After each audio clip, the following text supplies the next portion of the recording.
직업설명 마스터 사전. 지은이, 송아론, 문. 1. 사이코패스. 크게 반사회성 인격장애의 범주에 들어가는 질환이다. 반사회성 인격장애는 사회의 도덕과 규범을 지키지 않고 자기 이익에 따라 행동하는 사람을 말한다. 창작물에 나오는 깡패가 반사회성 인격장애에 가장 근접한 캐릭터라 할 수 있다. 하지만 사이코패스는 깡패처럼 대놓고 자기 힘을 과시하거나 타인을 찍어 누르는 행동을 하지 않는다. 내 마음을 꽁꽁 숨겨놓고 암살자처럼 행동한다. 누군가가 나에게 피해를 주거나 감정이 상하는 일이 발생하면 깡패처럼 바로 주먹이 나가는 게 아니라 계획적으로 행동에 복수한다. 그래서 살인사건이 일어나기 전까지는 그 사람이 사이코패스인지를 모른다. 그렇다면 사이코패스는 왜 생기는 걸까? 먼저 뜻을 알아보자. 사이코는 정신, 심리라는 뜻이고 패스는 이상, 결핍, 아픔, 고통받다 라는 뜻이다. 곧 정신이나 심리적으로 아프고 고통받는 사람이라는 말이다. 필자는 이 뜻에 100% 공감하는데 실제로 상담받는 사이코패스 기질을 가지고 있는 내담자를 보면 정신적 고통이 상당하다. 예를 들면 내가 왜 사람들 앞에서 웃어야 하는지, 밝은 척해야 하는지, 좋은 사람인 척해야 하는지 괴로워한다. 사람들과 친하게 지내고 싶은 마음이 없는데 상황상 어쩔 수 없이 그래야 하기 때문이다. 이성 친구와 데이트를 해도 마찬가지다. 내가 왜 이 사람이랑 이러고 있는지 자신에게 경멸을 느낀다. 하지만 그렇다고 해서 표면적으로 티를 내지 않는다. 사회생활을 해야 하고 그래야 자신이 살 수 있다는 것을 알기 때문이다. 그래서 좋은 사람인 척 연기를 하면서 정신적 고통을 받는다. 그러다 만약 내 감정을 상하게 하는 일이 발생하면 영화나 드라마처럼 살인을 저지른다. 그래서 암살자라는 표현을 한 것이다. 실제로 상담 사례 중 길가에서 사람과 부딪혔다고 집에서 그 사람의 얼굴을 스케치한 뒤 만나면 칼로 찌르려고 역을 배회한 내담자도 있었다. 사이코패스는 왜 이런 심리를 가지고 있는 걸까? 이것을 알아보려면 어린 시절 그들의 삶을 알아봐야 한다. 보통 사이코패스는 빠르면 소화기부터 품행장애가 나타난다. 반사회 인격장애처럼 규칙과 규범을 지키지 않고 의도적으로 친구들을 괴롭히거나 다치게 만든다. 심지어는 살인까지 저지른 사례가 있다. 바로 영국의 최연소 연쇄살인범 메리 플로라 벨이다. 10살에 2명의 아이를 죽였는데 피해자는 4세와 3세였다. 사인은 질식사, 목을 졸라 살해했다. 그리고 타가소에 자신이 살인자라는 메모를 남기며 육두문자를 남발했다. 심지어 피해자의 가족이 슬퍼하는 모습을 보고 싶어 일부러 찾아갔다. 그때 메리는 피해자 이모에게 이렇게 말했다. 마틴 때문에 울었나요? 마틴이 그리운 거죠. 사실 마틴이 죽은 건 저도 알아요. 그 애가 관 속에 누워있는 모습을 보러 온 거였어요. 피해자 이모는 메리를 내쫓았다. 필자도 상담소에서 일할 때 품행장애가 있는 아이를 본 적이 있다. 초등학생 남자아이였는데 황당하게도 의자를 여러 개 붙여놓고 그 위에 누워 상담을 받고 있었다. 더 가관인 건 그 아이가 한 말이었다. 아, 원장님 오늘도 10만 원 벌겠네요. 저 5천 원만 주면 안 돼요? 아, 또 시계 보시나? 지금 제가 오자마자 시간 재고 있죠? 10만 원 벌기 참 쉽네요. 알았어요, 원장님. 5천 원 주면 제가 대답할게요. 5천 원만 주세요. 아, 또 10회기 결제할 때 다 왔네. 원장님 100만 원 한꺼번에 가져가서 뭐 해요? 나도 원장님처럼 돈 벌고 싶다. 처음에는 저게 정신 나갔나 싶었는데 어머니의 말을 듣고 이해할 수 있었다. 아이가 저런 모습을 보이는 이유는 어른에 대한 신뢰가 무너졌기 때문이라는 거였다. 가정폭력이 일어나고 부모님이 거짓말을 하고 학교에서도 선생님이 자기를 싫어하는 경험했기 때문에 어머니 앞에서도 예의 없는 행동을 한 거였다. 영국의 최연소 살인범인 메리도 마찬가지다. 그 아이가 불과 10살의 살인을 저지른 데에는 가정환경에 문제가 있었다. 메리 어머니는 매춘부였고 17살의 메리를 낳았다. 그리고 2년 동안 메리를 죽이려 하다 실패했다. 그리고 어린 메리를 성매매시켰다. 우리가 메리라면 어땠을까? 정말 지옥 같은 삶이었을 것이다. 똑같이 사이코패스가 되어 누군가를 죽였을지도 모른다. 그리고 여기서 알아야 할 것. 메리의 엄마도 사이코패스라는 점이다. 딸을 죽이려 한 것은 물론 성매매까지 시켰기 때문이다. 수많은 연쇄살인범을 우리는 사이코패스라고 말한다. 그런데 가족력을 보면 메리처럼 부모가 사이코패스인 경우가 많다. 자녀를 학대하고 욕하고 폭력을 시도 때도 없이 한다. 심지어 자식이 성인이 되어도 인격을 말살하는 언어를 쓴다. 그러다 보니 연쇄살인범 중에는 부모를 죽이고 다른 사람들까지 죽이거나 이 감정을 사람을 죽이는데 소비하고 결국 부모까지 죽이는 경우도 있다. 실제로 상담 사례도 이와 비슷한 경우가 있다. 부모가 성인이 된 자녀를 계속 욕하다가 결국 자녀가 감정을 폭발해 부모를 때리기 시작했다. 부모가 조금만 잘못하면 화부터 내고 주먹이 나간다. 도망을 치면 끝까지 쫓아가 잡아온다. 부모를 때리는 이유는 피를 보면 해방감을 느끼기 때문이다. 이외에도 사이코패스 부모 밑에 자란 자녀가 결국 부모를 살해한 사례도 있다. 그 부모는 상담 때 자녀에게 잘못한 것을 사과하라고 해도 끝까지 잘했다고 한 사람들이었다. 그래서 자식은 부모의 거울이다 라는 말이 있고 사이코패스는 유전적이라는 이야기가 있는 것이다. 이렇듯 사이코패스는 가장 자신이 사랑하는 부모에게 폭력을 당하거나 학대를 받기 때문에 기본적으로 사람이 싫어질 수밖에 없다. 그리고 이런 아이들은 기가 죽은 채로 학교에 가서 또 왕따를 당한다. 그리고 사회생활을 하게 되면 사람에게 상처를 많이 받아 사람과 말을 섞거나 대하는 게 두렵다. 긴장을 해 알바나 일을 해도 계속 실수를 저지른다. 그러면 거기서 또 사장이나 직장 상사에게 욕을 먹고 알바에서 잘리거나 퇴사를 당한다. 상처가 하나 더 늘은 것이다. 이때부터 집에서 혼자 있는 시간이 많아지고 사회에 대한 불만과 반감이 커진다. 복수를 하고 싶다는 생각이 절정에 이르면 묻지 마, 살인을 벌이거나 내 기분을 상하게 한 사람을 죽인다. 이것이 사이코패스가 살인을 저지르게 되는 여러 가지 루트 중 한 개다. 여기서 여러분이 사이코패스를 정말로 이해하고 싶다면 영화나 드라마처럼 살인자로 보면 안 된다. 한 인간이 사이코패스가 되기까지 어린 시절부터 부모, 이웃, 학교, 선생, 직장까지 얼마나 많은 상처를 받았는지 알아야 한다. 이런 사람은 부정적 환경에 노출된 게 1, 2년이 아니라 기본은 10년 이상이다. 이런 환경에 놓이면 필자든 여러분이든 누구나 사이코패스가 될 수 있다. 사이코패스는 왜 공감 능력이 결여됐을까? 흔히들 사이코패스는 공감 능력이 결여되고 다른 사람의 고통에 무감각하며 양심의 가책을 느끼지 않는다고 말한다. 실제로 사이코패스는 감정을 지배하는 전두엽 기능이 일반인보다 16%밖에 사용되지 않는다. 그래서 선천적이라고도 한다. 물론 선천적도 배제할 수 없다. 실제로 많은 정신질환 중 선천적이나 후천적 사고를 통해 뇌에 이상이 생겨 발생하기도 하기 때문이다. 하지만 전두엽 기능이 16%밖에 되지 않는 건 16%밖에 사용하지 못하는 부정적인 환경에서 자랐기 때문도 있다. 실제로 이런 사례가 있다. 상담 때 초등학생 아이와 감정 카드를 가지고 감정에 대해 말하는 시간을 가졌다. 신난다라는 카드를 들고 아이에게 언제 신났어? 라고 물었다. 그런데 아이는 신난다라는 감정 자체를 몰랐다. 행복할 때는 언제야? 라고 물으면 행복이 무엇인지 몰랐다. 그렇다면 이 아이는 태생적으로 감정을 지배하는 전두엽 기능이 떨어져 신난다와 행복하다를 모르는 것일까? 그게 아니다. 아이의 신난다와 행복하다라는 감정을 모른 이유는 이것을 느끼고 표현할 수 있는 가정 환경이 조성되지 않았기 때문이다. 이 아이는 6살 때 부모님이 이혼하고 엄마랑 살았는데 엄마가 밤만 되면 일하러 나갔다. 그러면 아이는 밤에 홀로 방치돼 울음을 터뜨렸다. 이걸 주민들이 발견해 신고를 하고 아이는 아동보호센터로 인계가 됐다. 그런데 여기서도 문제가 생겼다. 아이는 아동보호센터에 있는 청소년 누나들에게 벌을 받거나 괴롭힘을 당했다. 무려 2년간 말이다. 심지어 도망쳤다가 붙잡혀 온 적도 있었다. 이때 아이의 마음은 어떨까? 부모님과 떨어진 채로 엄청난 불안과 공포를 느꼈을 것이다. 이런 아이가 과연 즐겁다와 행복하다에 대한 감정을 알 수 있을까? 이 아이는 부모님에게 감정을 표현하는 시간이 없었고 감정을 이해받는 시간이 없었다.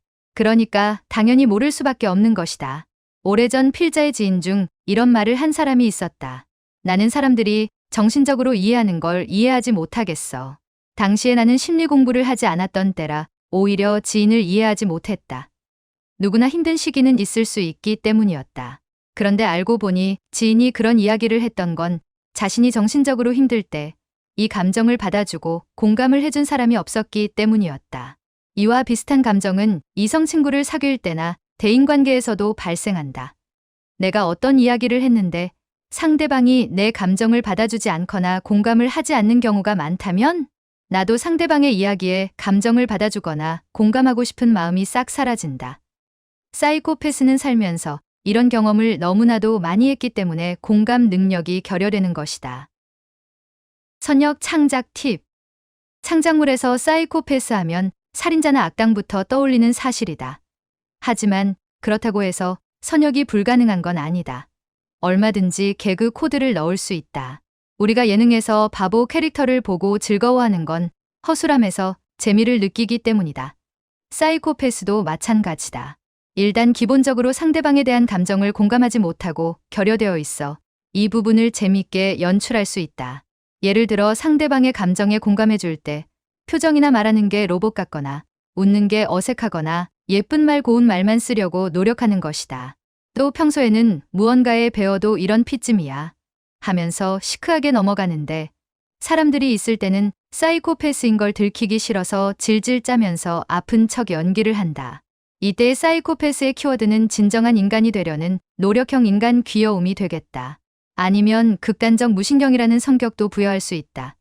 물건이 머리 위로 떨어져 피가 철철 흐르는데 고통을 느끼지 않거나 교통사고가 났는데도 왜 난 아프지 않을까라고 하며 유유자적하게 걸어가는 것이다. 또는 약간은 불쌍한 캐릭터로 만들 수 있다. 마치 오즈의 마법사의 양철 나무꾼처럼 마음을 찾기 위해 노력하는 것이다. 그래서 수많은 이성 친구와 사귀며 노력하지만 결국에는 모두 차인다. 중요한 건 차여도 마음이 아프지 않다는 것이다.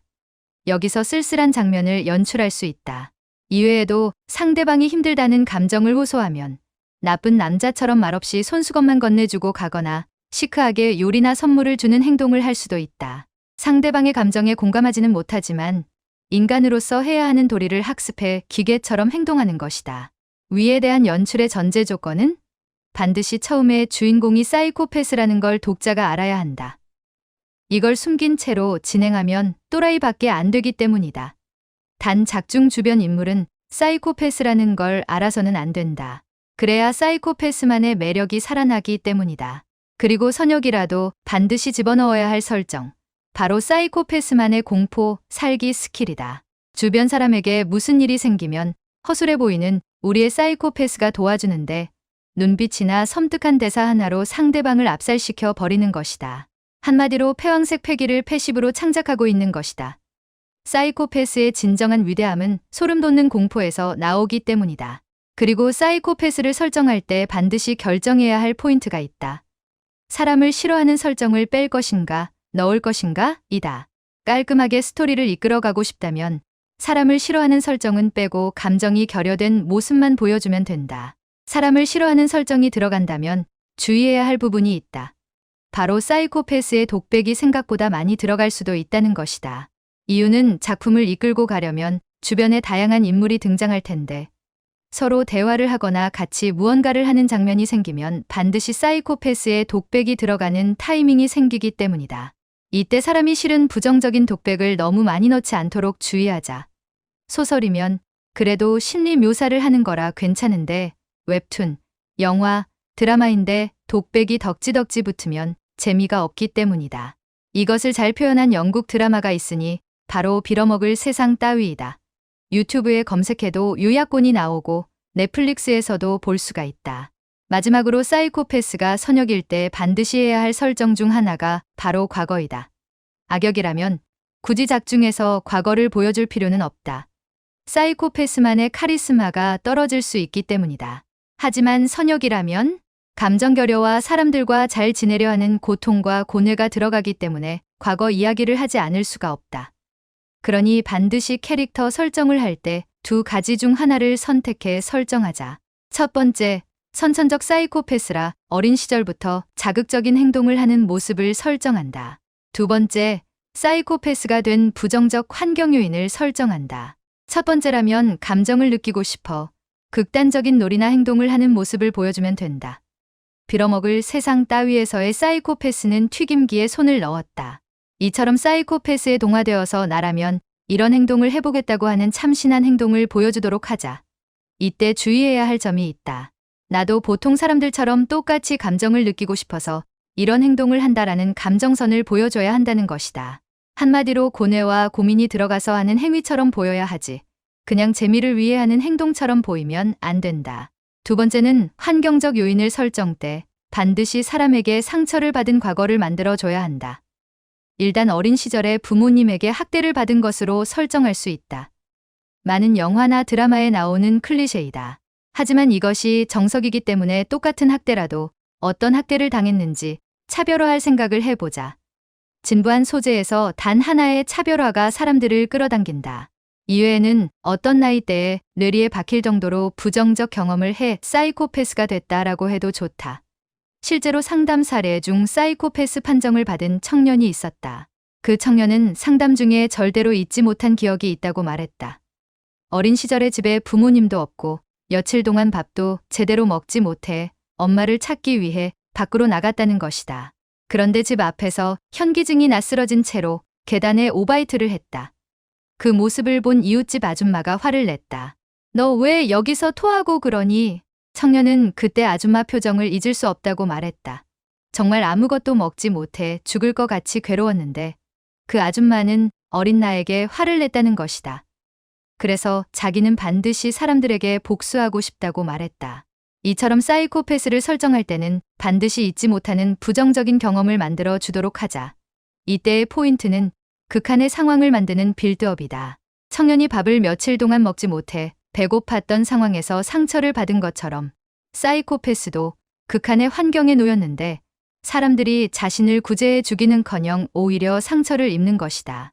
이 부분을 곰곰이 생각해보면 흔한 과거 설정이 아닌 색다른 과거 설정을 만들 수 있다. 악역 창작 팁. 사이코패스가 악역이 된다면 살인자나 무자비한 인간을 만들 수 있다. 이때 현실적인 사이코패스의 감정은 이렇다. 사이코패스는 자신의 감정을 건드리는 사람을 용납하지 못한다. 만약 자신의 감정을 건드린다면 속으로는 엄청난 분노가 끓어오르지만 겉으로는 놀랍도록 냉정해진다. 이게 가장 큰 특징이니 꼭 기억하자. 가슴은 분노, 머리는 차갑도록 냉정이다. 때문에 냉정한 사람은 상대방과 갈등이 생겼을 때 절대로 그 자리에서 충동적인 살인을 저지르지 않는다. 계획적 살인을 한다. 충동적인 살인은 반사회성 인격장애를 가진 조폭이나 분노조절 장애를 가진 캐릭터에게 하는 설정이다. 그리고 여기서 말하는 계획적 살인은 말 그대로 계획을 세워 살인을 저지르는 것이지 완전 범죄를 뜻하는 것이 아니다. 물론 사이코패스를 지능형으로 설정한다면 완전 범죄를 만들 수도 있다. 하지만 계획적 살인과 완전 범죄를 혼동하지는 말자. 또 사이코패스가 냉정해진다고 하지만 이건 어디까지나 주변에 아는 사람들이 있을 때다. 아무에게도 내 행동이 들키지 않는다면 어떤 발광을 해도 상관없다. 그리고 부정적 감정을 꼭 살인이라는 것으로 풀 필요도 없다. 동물 학대, 식물 자르기, 인형 자르기, 사물 파손, 자해, 감정적인 혼잣말, 조증, 폭식을 해도 무방하다. 사이코패스가 정상이 아니라는 모습만 보여주면 된다. 다음은 과거에 대한 설정이다. 선역처럼 역시 두 가지로 나눈다. 첫 번째, 선천적 사이코패스라 어린 시절부터 자극적인 행동을 하는 모습을 설정한다. 두 번째, 사이코패스가 된 부정적 환경 요인을 설정한다. 첫 번째는 선역 창작 팁에서 설명한 것과 똑같다. 자해, 자학을 하거나 동물을 학대하고 잔인한 실험을 하는 모습을 보여주는 것이다. 또는 피를 보면 미친 사람처럼 쾌락을 느끼는 장면도 만들 수 있다. 여기서 주의할 점은 같은 장면이라도 사이코패스의 감정선이 선역과 결이 달라야 한다는 것이다. 선역은 감정을 느끼고 싶어서 이런 것도 해보는 거라면 악역은 정말 순수 악처럼 보여야 한다. 내가 사람들을 괴롭히고 동물을 학대하는 것에 미친놈처럼 즐거움을 느끼는 것이다. 두 번째는 사람에게 상처를 받아 사이코패스가 되는 것이기 때문에 악역이라면 굳이 이런 과거를 만들 필요가 없다. 이유는 사이코패스가 나약했던 모습을 보여주는 거라 인물에 대한 공포감이나 카리스마가 떨어져서이다. 그러니 사이코패스만의 섬뜩함을 유지하고 싶다면 과거를 보여주지는 말자. 하지만 작품에 과거가 등장하지 않는다고 해서 캐릭터 설정을 할 때도 과거를 만들지 않는 불상사를 저지르면 안 된다. 이유는 과거를 만들어야만 사이코패스의 캐릭터가 완성되기 때문이다. 그리고 과거 소스를 이용해 구체적이고 다양한 연출을 할 수 있다. 예를 들어 어머니에게 음식을 먹는 학대를 당했다면 피해자를 묶은 채로 계속 음식을 먹게 하거나 음식으로 성적 학대를 할 수도 있다. 사이코패스가 호텔에서 벌레를 보고 갑자기 얼굴이 굳는다면 학창시절에 같은 반학생들이 벌레를 입에 넣었던 기억이 떠올라 고작걸레 하나로 룸메이드를 살해할 수 있다. 연쇄살인범이면서 아버지에게는 절대 복종하는 이유는 성인이 되어서도 아버지에게 구타를 당해 두려움 때문에 그런 것이다. 이처럼 과거에 있었던 트라우마를 통해 사이코패스만의 특이한 행동을 구체화시킬 수 있으니 꼭 과거를 설정하도록 하자.